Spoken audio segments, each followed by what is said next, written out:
전 세계 인구의 상당 부분을 지배했던 나라가 있었습니다. 로마 황제를 사로잡고 실크로드를 장악하며 정복지의 신까지 존중했던 초강대국 페르시아 이야기입니다. 그 찬란했던 제국의 후예가 바로 지금의 이란입니다. 그런데 2026년 3월 미국과 이스라엘의 폭격이 이 땅을 뒤덮었습니다. 최고 지도자 하메네이가 복사했고 혁명수비대 총사령관도 현장에서 함께 목숨을 잃었죠. 이에 대한 피해 보복으로 호르무즈 해협은 봉쇄되었습니다. 국제유가는 배럴당 113달러까지 폭등했습니다. 한국 원유 수입의 95%가 지나는 길목이라 기름값이 리터당 1,900원을 돌파하며 우리 삶을 흔들었습니다.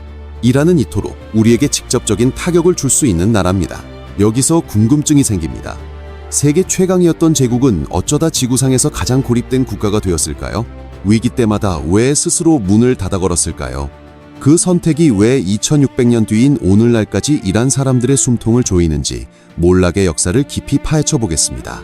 구독과 좋아요 부탁드립니다. 우선 이란이라는 땅의 특징부터 살펴봐야 합니다. 한반도의 7배가 넘는 164만 제곱킬로미터의 거대한 땅입니다.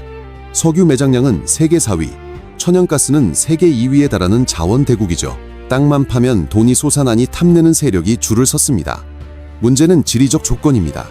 지도를 보면 동서남북 어디 하나 막힌 곳 없이 사방이 뚫려 있습니다. 동쪽에서는 유목민이, 서쪽에서는 알렉산더 대왕부터 아랍과 오스만 제국까지 끝없는 침략자가 밀려들었습니다. 남쪽 바다에는 영국이, 북쪽에는 러시아가 버티고 있었죠. 약자에게는 그야말로 사방이 적으로 둘러싸인 형국입니다. 하지만 고대 페르시아는 이 위기를 관용이라는 무기로 정면 돌파했습니다. 기원전 550년 작은 나라의 왕이었던 키루스 2세가 아케메네스 왕조를 세웠습니다. 당시 세계 인구의 상당수를 다스리며 인류 역사상 첫 초강대국이 되었죠. 비결은 존중이었습니다. 키루스 대왕은 피정복민의 신을 인정하고 현지 신전 건설과 종교 행사를 적극 지원했습니다. 철저한 계산이 깔린 전략이었죠. 정복자가 현지 신을 모셔주면 피정복민들이 그를 자연스럽게 왕으로 받아들이게 되니까요. 덕분에 수많은 민족이 각자의 정체성을 지키면서도 페르시아 황제에게 충성하는 유연하면서도 강력한 제국이 유지되었습니다. 제국 전역에는 왕의 길이라 불리는 도로망이 혈관처럼 뻗어나갔고 만 명의 불사군단 이모타를 앞세워 220년간 번영했습니다. 압도적 강자가 보여주는 관용은 공포가 아닌 진심 어린 충성을 끌어낸다는 걸 증명한 겁니다. 그 위대한 통치 철학을 처음 보여준 나라가 페르시아였습니다. 하지만 제국은 확장을 멈추는 순간 흔들리기 시작합니다. 이대 황제 사후 반란이 터졌고 쿠데타로 집권한 다리우스 1세는 조로아스터교의 신 아우라 마지다를 앞세워 자신을 신의 대리인으로 규정했습니다. 키루스의 관용이 다리우스의 통제로 변질된 겁니다.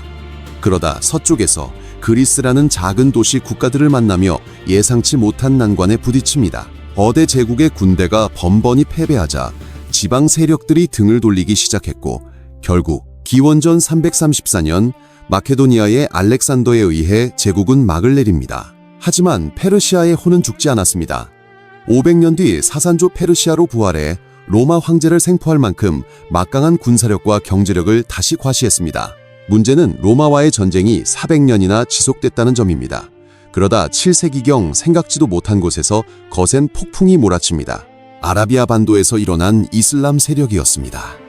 이들이 사산조 제국을 무너뜨리는 데 걸린 시간은 얼마였을까요? 단 15년입니다. 400년을 이어온 제국이 불과 15년 만에 모래성처럼 허물어졌습니다. 651년의 일입니다. 땅을 뺏긴 것보다 더 뼈아픈 건 정신의 개조, 즉 종교의 변화였습니다. 페르시아의 뿌리였던 조로아스터교는 탄압받았고 이슬람이 주류 종교로 자리 잡았습니다. 아랍어가 공용어가 되면서 페르시아인들은 자기 땅에서 이방인 취급을 받게 되었습니다. 국가 시스템이 뿌리째 뽑힌 겁니다.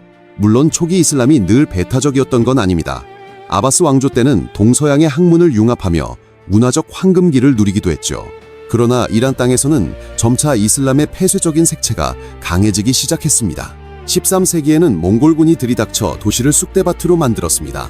인구의 80%가 학살당했고 생존의 핵심인 지하수로까지 전부 파괴되었습니다.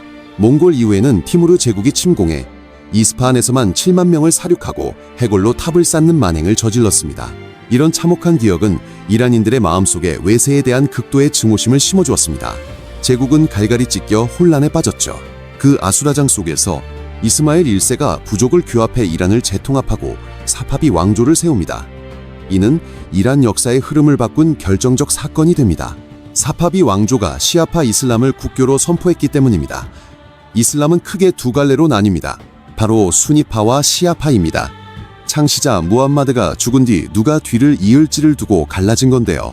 다수파인 수니파는 합의된 지도자를 원했고, 소수파인 시아파는 무함마드의 혈통인 알리만이 정통 후계자라고 믿었습니다.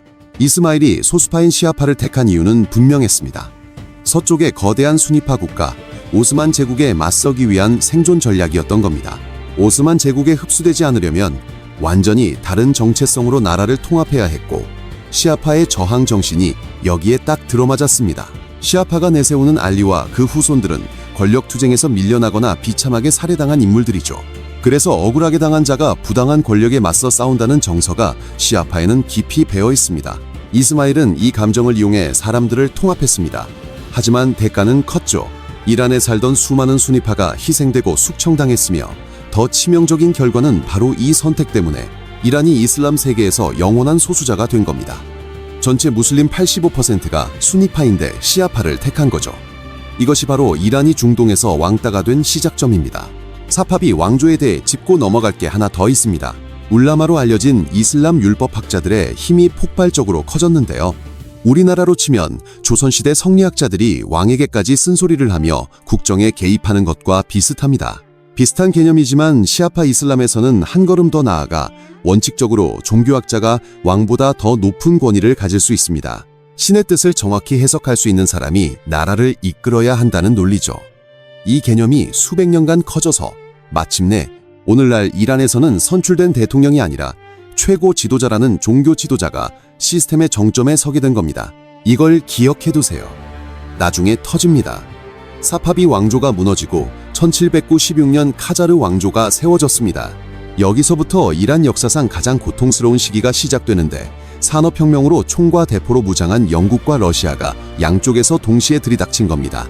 러시아는 북쪽에서 카프카스 지역 전체를 빼앗아갔고, 영국은 남쪽의 석유 독점권을 확보했습니다. 왕실이 나라를 바꾸려고 근대화를 시도할 때마다 이슬람 세력이 저항하는 악순환이었습니다. 개혁이 지지부진하면 외세는 더 깊숙이 파고들었죠. 더는 참을 수 없었던 이란 민중은 1906년 들고 일어납니다. 이란 최초의 근대적 민주주의 운동이었죠. 헌법도 만들고 의회도 세웠습니다. 하지만 영국과 러시아는 이란을 조각 내 각자의 세력권으로 나눠 가졌고, 1911년 의회는 사실상 해산됩니다. 민중이 피 흘려 만든 민주주의가 강대국들의 입김 한 방에 날아간 셈이죠. 그때부터 이란인들 마음속에는 반회세 민족주의가 돌처럼 굳어집니다. 우리끼리 뭘 해보려고만 하면 꼭 외부에서 망쳐놓는다는 거죠. 이런 분노가 커지면서 이란은 점점 문을 닫게 됩니다. 카자르 왕조 말기 영국은 뒤에서 쿠데타를 조종해 새로운 왕조로 교체합니다. 1925년에 세워진 팔라비 왕조죠. 이란 사람들 입장에선 이걸 어떻게 봤을까요? 영국이 세운 꼭두각시 왕조, 정통성은 거의 제로였죠. 그래서 팔라비는 반대로 나갔습니다. 이슬람 색채를 지우고 위대한 고대 페르시아 제국의 영광을 되살리겠다고 한 겁니다. 1935년 나라 이름을 페르시아에서 이란으로 바꿉니다. 아리아인의 땅이라는 뜻이죠. 이슬람 이전의 고대 민족 정체성을 전면에 내세우려는 의도였습니다. 실제로 팔라비 왕조는 성과를 냈습니다. 연평균 GDP 성장률 6에서 8%에 1970년대에는 석유 수입만 100억 달러를 넘겼죠. 여기서 놀라운 수치가 하나 있습니다. 1977년 이란의 1인당 GDP는 약 3,800달러로 같은 시기 한국의 3배가 넘었습니다. 정말 대단했죠. 지금은 반대로 한국이 이란보다 10배 이상 잘 살지만 당시엔 이란이 한국보다 훨씬 부자였던 거죠. 서구식 교육도 도입됐습니다. 1936년에는 여성의 차도르 착용을 금지하고 투표권까지 줬습니다. 당시 이란은 중동에서 가장 현대적인 나라였죠. 하지만 이 화려한 근대화에는 그늘이 있었습니다. 영국이 석유로 번 돈의 80에서 84%를 가져갔고 남은 과실마저 왕실과 엘리트층에게만 쏠렸습니다. 종교 지도자, 상인, 농민, 도시 빈민 같은 일반 시민들은 철저히 소외됐고 이들이 위안을 얻을 곳은 동네 모스크와 울라마뿐이었습니다. 팔라비 왕조는 사바크라는 비밀경찰로 반대파를 짓밟았는데 정규 요원 6만 명에 정보원이 수십만 명이었죠. 고문과 감시는 일상이었습니다. 대부분의 반체제 세력은 뿌리 뽑혔지만 전국에 퍼져 있는 모스크 조직망은 건드릴 수 없었습니다. 결국 이슬람 세력만 살아남았습니다. 1977년에서 78년 사이 경제 위기가 터졌죠. 수십 년간 억눌렸던 분노가 한꺼번에 폭발했습니다. 종교 지도자 호메이니를 중심으로 거의 모든 사회계층이 거리로 나섰습니다. 비밀 경찰까지 시민의 편으로 돌아서자 팔라비 왕가는 미국으로 도망쳤고 1979년 98%의 찬성으로 이슬람 공화국이 선포됩니다. 여기서 꼭 알아야 할 게 있습니다. 혁명 당시에는 자유주의자, 사회주의자 등 온갖 세력이 함께 싸웠습니다. 하지만 팔라비 정권이 워낙 막강해서 이슬람 세력만 살아남았고 결국 호메이니가 권력을 장악합니다. 그리고 이란 역사상 가장 배타적인 체제를 만듭니다. 벨라야테 파키라고 불리는데 간단히 말해 종교학자가 나라를 다스리는 시스템입니다. 겉보기엔 대통령도 있고 의회도 있어서 민주주의 같지만 그 위에는 헌법수호위원회라는 종교 집단이 있어 자기들 마음에 안 드는 후보는 출마조차 막아버립니다. 그리고 그 모든 것 위에 최고 지도자라는 자리가 있죠. 대통령, 국회, 사법부를 무시할 수 있는 무한 권력을 갖습니다. 문제는 바로 터졌죠. 1980년 이라크가 침공했고 8년간의 전쟁으로 40만 명이 죽고 6,400억 달러의 손실을 입었습니다. 하지만 이란 사람들의 눈에는 조금 달랐습니다. 사실 미국과 서방 국가들이 이라크의 배후에 있는 것처럼 보였고 실제로 미국은 어느 정도 이라크를 지원하기도 했습니다. 이때부터 khomeini는 미국을 거대한 악마, 소련을 작은 악마라고 부르기 시작했습니다. 동쪽도 서쪽도 아닌 오직 이슬람뿐이라며 말이죠. 이게 이란 외교의 원칙이 됐습니다. 전쟁의 불길 속에서 괴물이 자라고 있었는데 바로 이슬람 혁명 수비대였습니다. 원래 체제 수호를 위해 만든 조직이었지만 8년간의 전쟁을 겪으며 육해 공군을 모두 갖춘 국가 안에 또 다른 국가가 되어버렸습니다. 이들은 전쟁 중 반대파를 처형하는 데 동원됐고 1988년에는 수천 명의 정치범을 한꺼번에 학살하는 일까지 벌어졌습니다. khomeini가 외친 이슬람 정의는 자국민 학살로 실현됐습니다. 1989년 그가 죽고 카메니가 집권하자 혁명 수비대는 진짜 괴물이 됐습니다. 전후 복구 과정에서 정부의 뒷배를 업고 건설과 통신, 금융, 그리고 석유 사업까지 손을 뻗치며 세력을 무섭게 확장했습니다. 2001년 미국의 아프가니스탄 전쟁과 2003년 이라크 전쟁이 터지자 이란 정권은 자신들도 당할 수 있다는 위기감에 모든 미사일과 비대칭 전력을 혁명 수비대에 몰아줬습니다. 그 결과를 보면 놀랍습니다. 혁명 수비대는 이란 경제의 40%를 장악하고 석유 계약의 70%를 주무르며 의회 의석 290개 중 230개 이상을 자기 사람들로 채웠습니다. 메이사이즈 민병대는 한 번에 수백만 명을 동원할 정도입니다. 로한 전 대통령은 이들을 총든 정부라 비판했는데 결코 과장이 아닙니다. 더 무서운 건 국제 제재가 오히려 이들의 돈줄이 된다는 사실이죠. 혁명 수비대가 밀수 통로를 독점하고 있다 보니 대외 제재가 심해지면 심해질수록 이들에게는 유리한 구조가 됩니다. 밀수품 가격이 폭등해 마진이 남기 때문입니다. 즉, 세계가 이란을 압박하면 국민은 굶주려도 혁명 수비대는 더 배를 불리는 꼴입니다. 카메니아이 사후의 상황을 보면 이 구조가 얼마나 단단한지 잘 알 수 있습니다. 2026년 2월 28일 미국과 이스라엘은 카메네이의 관저를 정밀 공습해 그를 제거했습니다. 혁명 수비대 사령관 박 프로와 안보보좌관 셴 칸도 함께 전사했습니다. 트럼프 대통령은 이란 국민이 고국을 되찾을 기회라고 했지만 현실은 어땠을까요? 혁명 수비대는 즉각 주도권을 잡고 체계적으로 권력 승계 작업을 진행했습니다. 고위 성직자 8명으로 구성된 전문가 회의가 차기 지도자 선출에 들어갔는데 여기서 아주 흥미로운 지점이 하나 발견됩니다. 카메네이가 생전에 아들에게 자리를 물려주지 말라는 유언을 남겼다는 보도가 있었습니다. 왕정을 타도한 나라에서 아들에게 권력을 넘기는 건 금기니까요. 하지만 전문가 회의 위원 한 명은 카메나이라는 이름은 계속될 것이라고 대놓고 말했습니다. 결국 그의 아들 모제이타바가 제3대 최고 지도자가 됐습니다. 아버지의 유언을 정면으로 뭉개버린 셈이죠. 하지만 머이타바는 미국의 암살 위협 때문에 두문불출하고 있고 사실상 혁명 수비대가 국가를 운영하고 있다는 분석이 지배적입니다. 이 상황은 묘하게 북한과 겹칩니다. 북한도 킴 정윤에게 문제가 생기면 노동당이 자동으로 후계자를 결정하도록 시스템이 짜여 있죠. 이란도 똑같습니다. 의회와 후보 검증까지 혁명 수비대 출신들이 장악하고 있어서 맨 위에 한 명이 사라져도 하부 구조는 꿈쩍도 하지 않는 체계입니다. 이제 전체적인 흐름을 정리해보죠. 과거 H맨아이 퍼시아는 관용을 통해 세계 최강의 제국이 됐습니다. 다른 민족을 포용하며 거대한 힘을 만들었지만 그 이후 위기가 닥칠 때마다 이란은 정반대의 길을 선택했습니다. 아랍에 정복당하며 종교가 바뀌었고 몽골의 학살은 외세에 대한 지독한 증오심을 심어주었습니다. 세이페비드 왕조는 시아파를 국교로 삼아 고립을 자초했습니다. 팔라비 왕조가 개방을 시도했지만 혁명으로 모든 게 뒤집히며 세계 최악의 폐쇄적인 시스템이 탄생했습니다. 물론 이란만 잘못했다고 탓하기엔 억울한 면도 있습니다. 알렉산더부터 미국까지 이란을 짓밟은 외세는 끝도 없으니까요.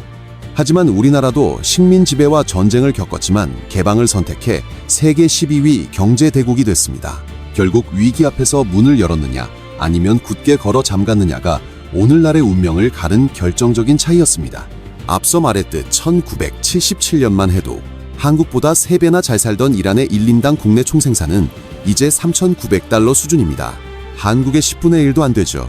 석유와 가스 매장량이 세계 최정상급인 자원부국이 이 꼴이 된 건 시스템이 나라를 망쳤기 때문입니다.